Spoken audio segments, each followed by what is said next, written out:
रात अंधेरी और भयानक थी। गहरा कोहरा छाया हुआ था, जैसे पूरे इलाके को निगल रहा हो। हवा एक पागल जानवर की तरह चिल्ला रही थी और उसकी ठंडी सांसें मेरी पतली जैकेट को चीरती हुई जा रही थी। मैं कांप रहा था, सिर्फ ठंड से नहीं, बल्कि एक अजीब बेचैनी से जो मेरी हड्डियों में समा रही थी। मैं अकेला था, एक सुनसान सड़क पर गली चला रहा था, अनजान में, और आगे बढ़ता जा रहा था। अंधेरा मुझ पर दबाव डाल रहा था, अपने भारीपन से मुझे घोटा रहा था।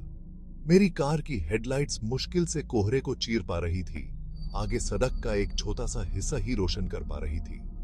सड़क के किनारे लगे पेड़ टेढ़े मेढ़े थे, उनकी दलियन किसी कंकाल की उंगलियों की तरह फैली हुई थी। मैंने स्टीयरिंग व्हील को और मजबूती से पकड़ लिया। मेरी उंगलियां सेफ्ट हो गई। हर परछाई में कोई छुपा हुआ खतरा लग रहा था। पटन की हर सरसराहट एक दबी हुई धमकी जैसी थी। मैंने सड़क पर ध्यान देने की कोशिश की, लेकिन मेरा दिमाग भाग रहा था, ऐसी चिंताओं से भरा हुआ जिन्हें मैं नाम नहीं दे सकता था। रात के सन्नाटे को सिर्फ मेरे दिल की धड़कन तोड़ रही थी। मैं घर के सुकून के लिए तरस रहा था, जलती हुई आग की गर्मी और अपनों की राहत बख्श मौजूदगी के लिए। मैं आगे बढ़ता रहा, जानते हुए कि मुझे अपनी मंजिल तक पहुंचना है। वापस मुड़ने का ख्याल, खाली सड़क के अनंत विस्तार का सामना करने का ख्याल असहनीय था। लेकिन जैसे जैसे मिनट्स बीतते गए, डर का एहसास और बढ़ता गया। मैं परछाइयों की दुनिया में खो गया था।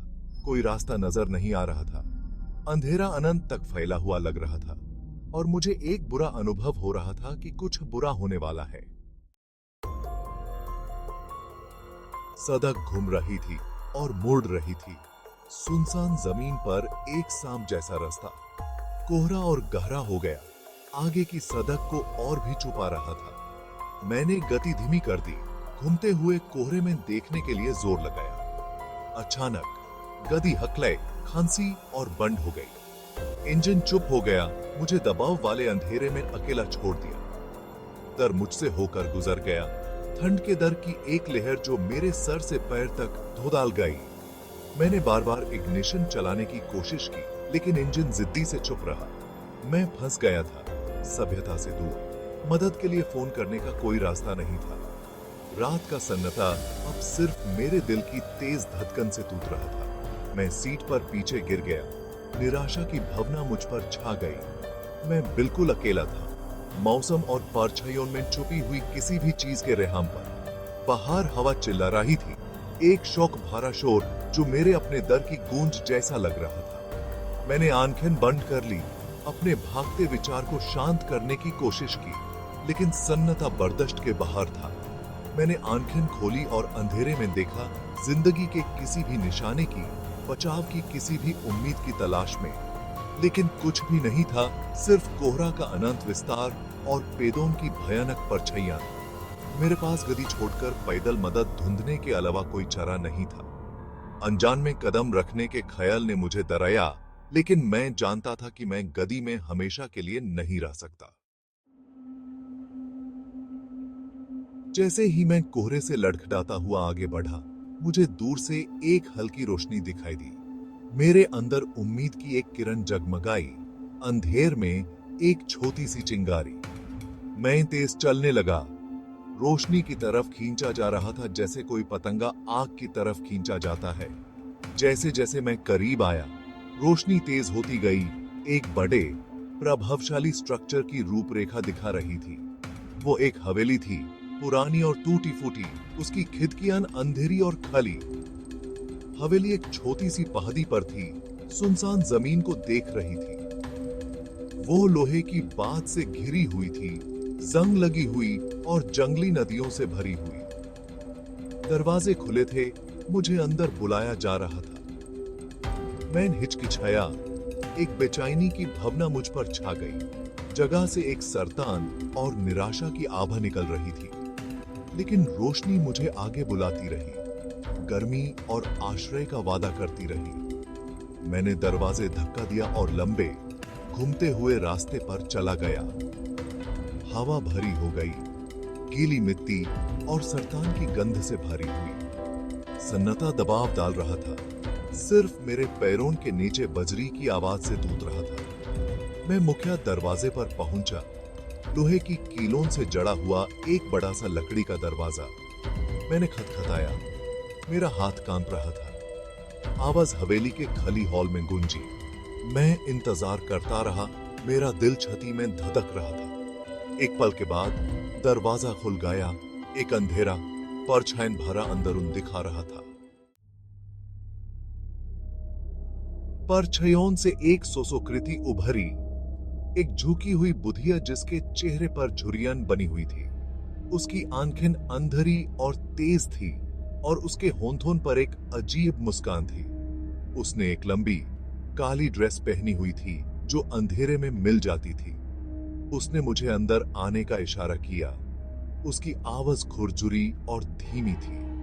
मैं हिचकिचाया। यकीन नहीं था कि उस पर भरोसा करूं या नहीं। उसके बारे में कुछ अजीब था, कुछ ऐसा जिसने मेरे गर्दन के बालों को खड़ा कर दिया। लेकिन ठंड और कोहरा निरंतर थे और हवेली ही एकमत आश्रय थी। मैं अंदर चला गया। मेरे पीछे भरी दरवाजा एक तेज आवाज के साथ बैंड हो गया। हवेली का अंदरून बाहर से भी ज्यादा भयानक था। हवा धूल और सरतन की बदबू से भरी हुई थी। मगदी के जाले छत से लटक रहे थे जैसे भूत के कफन, और फर्नीचर चादरों से ढका हुआ था। ऐसा लग रहा था जैसे घर को सालों से छोड़ दिया गया हो। बुधिया मुझे एक लंबे अंधेरे गलियारे में ले गई। उसके कदम पत्थर के फ्लोर पर भयानक रूप से गूंज रहे थे। सन्नाटा सिर्फ फ्लोरबोर्ड्स के खुलने और कभी-कभी परछाइयों में किसी अनदेखी चीज की सरसराहट से टूट रहा था। मैं उसके पीछे चला गया। मेरा दिल छाती में धड़क रहा था। मेरे अंदर डर बढ़ रहा था। मुझे ऐसा लग रहा था जैसे मैं एक बुरे सपने में आ गया हूं, परछाइयों और फुसाफुसकियों की दुनिया में जहां से कोई रास्ता नहीं है। सेक्शन 5। ठंडी हंस। बुधिया मुझे एक बड़े हल्के रोशन कमरे में ले गई। आग जल रही थी। दीवारों पर झिलमिलती परछाइयां डाल रही थी। कमरा कम समन से साजा हुआ था। बीच में सिर्फ कुछ कुर्सियां और एक बड़ी साजिली टेबलें थी। बुधिया ने मुझे बैठने का इशारा किया और मैं एक कुर्सी पर बैठ गया, ठंड को अपनी हड्डियों में समाते हुए। वो परछाइयों में गायब हो गई और एक पाल बाद चाय का गरम कप लेकर वापस आ गई। उसने मुझे वोह दिया। उसकी मुस्कान बढ़ गई। मैंने कप लिया। मेरा हाथ कांप रहा था। चाय की बदबू अजीब थी, जड़ी बूटियों और किसी चीज का मिश्रण जिसे मैं पहचान नहीं पा रहा था। मैंने इसे पीने में हिचकिचाया, लेकिन बुधिया की नजर जिद्दी थी। मैंने एक घूंट लिया। गरम लिक्विड मेरे अंदर फैल गया। अचानक मुझे एक आवाज सुनाई दी, एक हल्की ठंडी हंसी जो हर जगह से और कहीं से भी आ रही थी। मैंने इधर उधर देखा। मेरा दिल छाती में धड़क रहा था। बुधिया मुझे देख रही थी। उसकी आंखें आग की रोशनी में चमक रही थी। उसकी मुस्कान एक विकृत मुस्कान में बदल गई थी, पीले दांत दिखा रही थी। हंसी मेरे आसपास गूंजी, तेज और भयानक होती गई। वो एक ऐसी आवाज थी जो मेरे होश को कुरेद रही थी, मेरे दिमाग के किनारों को चीर रही थी। हंसी तेज होती गई, कमरे को अपनी ठंडी उपस्थिति से भर दिया। मैं उठकर कूद गया। चाय फ्लोर पर गिर गई। बुधिया की मुस्कान और बढ़ गई। उसकी आंखें मेरी आंखों में जाल रही थी। डर ने मुझे जकड़ लिया, एक आधी डर जिसने मेरे राग में एड्रेनलिन भर दिया। मैं मुदा और भागा, हवेली के अंधेरे गलियारों से भागता हुआ। ठंडी हंसी मेरे पीछे गूंज रही थी। मैं अंधेरे में लड़खड़ाता हुआ भागा। मेरा दिल छाती में धड़क रहा था। मैं बुधिया के कदमों की आवाज अपने पीछे सुन सकता था, धीरे और जानबूझकर, जैसे वो मेरे साथ खेल रही हो।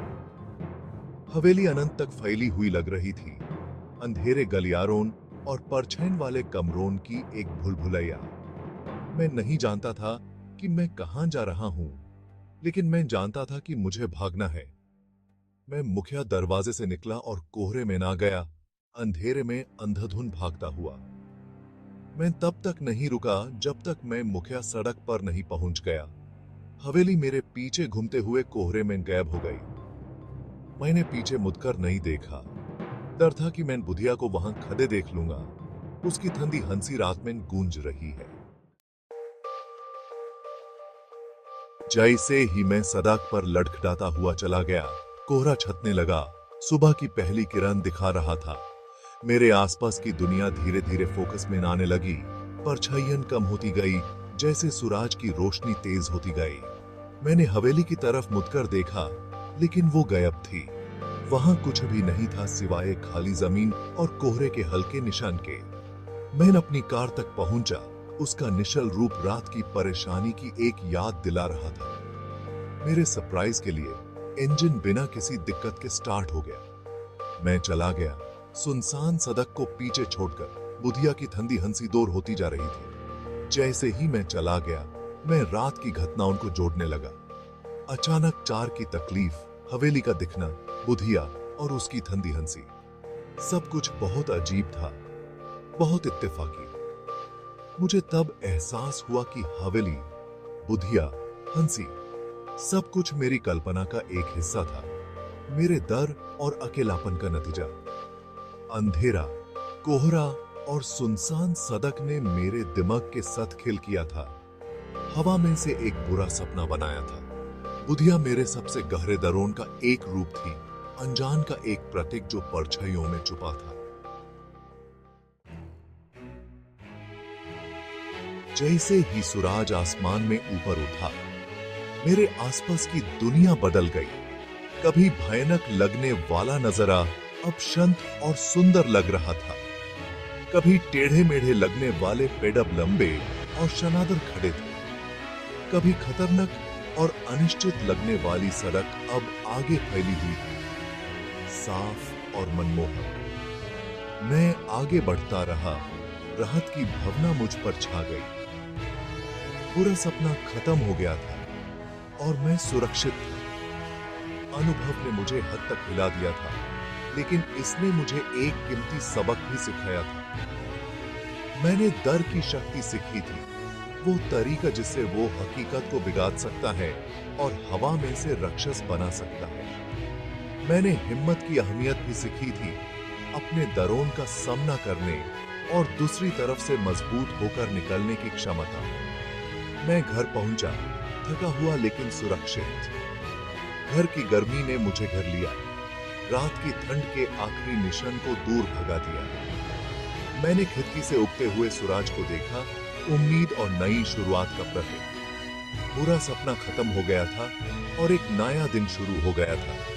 अनुभव ने मुझे बदल दिया था, मुझे हकीकत की नाजुकता और मानव दिमाग की शक्ति के बारे में ज्यादा जागरूक बना दिया था। मैं जानता था कि मैं उस रात को कभी नहीं भूलूंगा जो मैंने उस सुनसान सड़क पर बिताई थी, लेकिन मैं ये भी जानता था कि मैं डर को कभी भी अपने ऊपर हावी नहीं होने दूंगा। मैंने अपने डरों का सामना किया था और विजयी हुआ था। मैं अब ज्यादा मजबूत था, ज्यादा लचीला था और पहले से कहीं ज्यादा दृढ़ था कि अपनी जिंदगी को पूरी तरह से जी सकूं।